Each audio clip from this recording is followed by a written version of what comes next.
Le petit matin Sud Radio, 5h-7h, Benjamin Glaise. 6h38 sur Sud Radio, la vie en vrai, un QR code donc pour lutter contre les incivilités. C'est l'idée qu'a eu le maire de Lançon-Vercors, station de ski familiale située en Isère. Pour en parler, le maire de la commune nous fait le plaisir d'être avec nous ce matin. Michael Kramer, bonjour.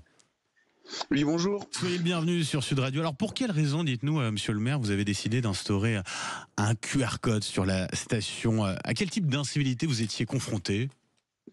Alors en fait, on a un parking de randonnée qui se situe dans un petit hameau un peu reculé de notre village et qui a une capacité somme toute réduite d'accueil avec une trentaine de places maximum et qui donne lieu à un des plus beaux points de vue qu'on puisse avoir sur la vallée de Grenoble et sur la chaîne du massif de Beldon et de Chartreuse. Oui. Et en fait, il est régulièrement pris, les week-ends où il fait beau, il est régulièrement pris d'assaut et en fait, les personnes quand elles arrivent, 30 places ça suffit pas forcément et on se retrouve avec du stationnement un peu anarchique dans les cours des voisins où les capacités de la rue sont réduites et ce qui empêche de passer le laitier, les services de secours parce qu'on a une ferme qui est tout au bout dans le cul-de-sac et en fait tout ce qui est engin agricole, camions et tout ça ne peuvent plus passer pardon.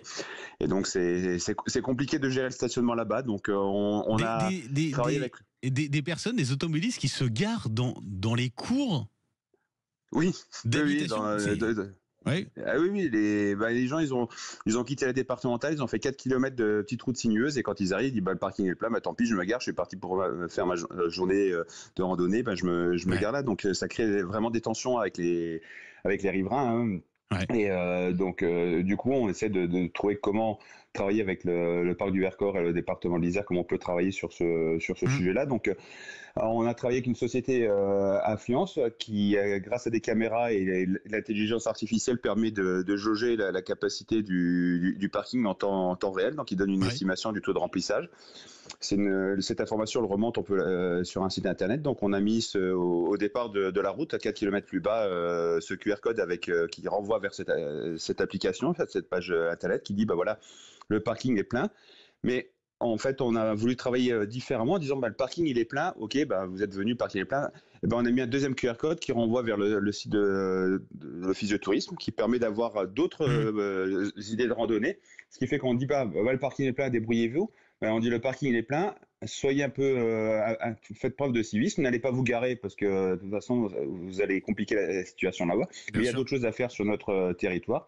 Allez-y, allez découvrir d'autres choses. Vous êtes venu pour une randonnée, il y a d'autres randonnées à faire. Peut-être que vous y trouverez un autre plaisir. Voilà, donc on essaie de travailler comme ça parce que l'année dernière on avait beaucoup verbalisé.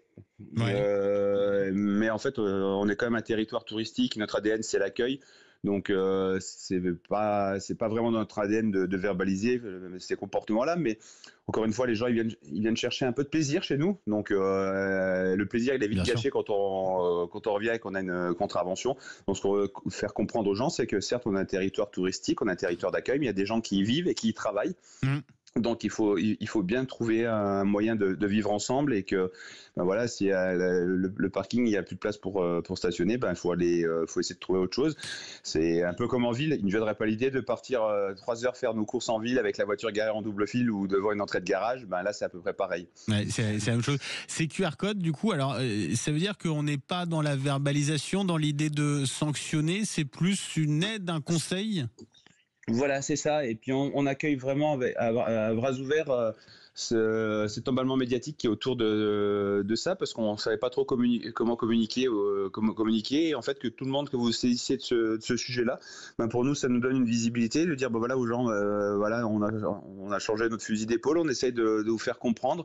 Vous avez le QR code. N'allez pas embêter les gens. Si le parking est plein, allez ailleurs. On a d'autres endroits où il y a des parkings qui ont des places de libre et puis des endroits magnifiques dans le Vercors. Ça permet effectivement d'informer, parce que c'est ça aussi la difficulté sur la mise en place d'un tel QR code, c'est que ça. Les randonneurs, les vacanciers, les touristes puissent être informés, quoi.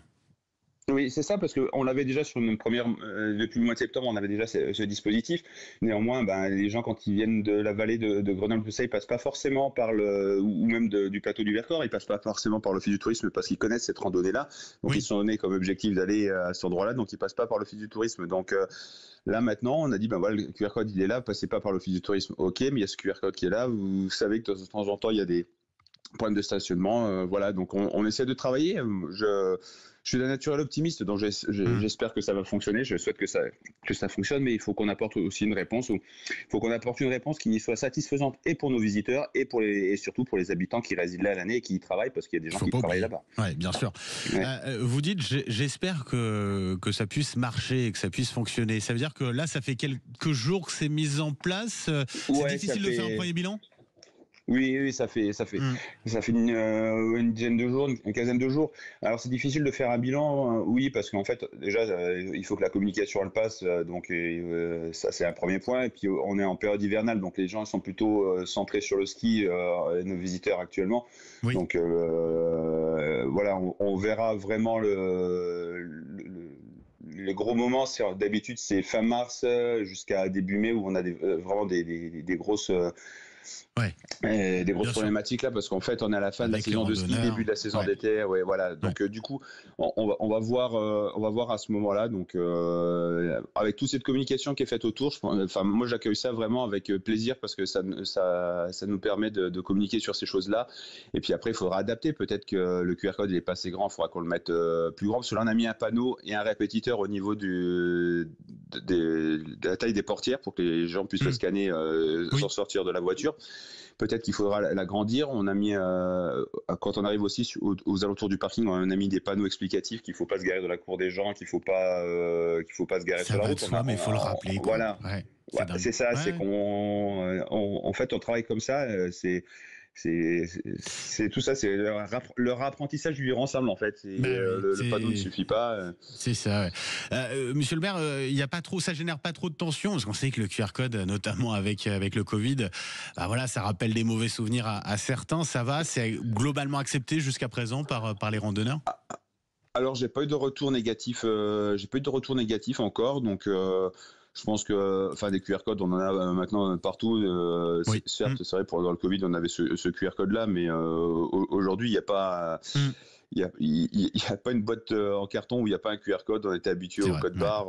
C'est plus ni moins qu'un code barre en 3D. Donc voilà, je pense qu'aujourd'hui, c'est un moyen simple d'avoir accès à un site, donc voilà, je suis d'un naturel optimiste. Dernière question très rapidement sur la saison de ski, Lens en Vercors, station familiale, ça fonctionne, les skieurs, les touristes sont au rendez-vous cette saison ? Oui. On a eu la chance d'avoir énormément de neige à Noël qu'on a su conserver, et en fait on a vraiment du monde. On est vraiment content de notre saison. Après 2 saisons difficiles, on a une saison qui est à peu près normale, et les gens qui viennent ont le sourire. Et puis vous savez, le Vercors, on a coutume de dire il faut que les massifs ils s'adaptent. Dans le Vercors, ça fait déjà une trentaine d'années qu'on s'est adapté, puisque ça fait déjà quelques années où on a des difficultés de neige. Et quand les gens ils viennent dans le Vercors, ils savent qu'ils ont, s'ils font pas de ski, ils ont d'autres activités à côté, comme la randonnée. Et c'est un massif accessible et très accueillant. Donc voilà, on a du tourisme mémoriel. Ouais, tout à fait. Donc on a toutes choses à faire. On a des grottes. Voilà. Donc. Michael Kramer, merci d'avoir été avec nous ce matin sur Sud Radio, donc maire de Lens en Vercors dans l'Isère. Très bonne journée, très bonne saison à vous.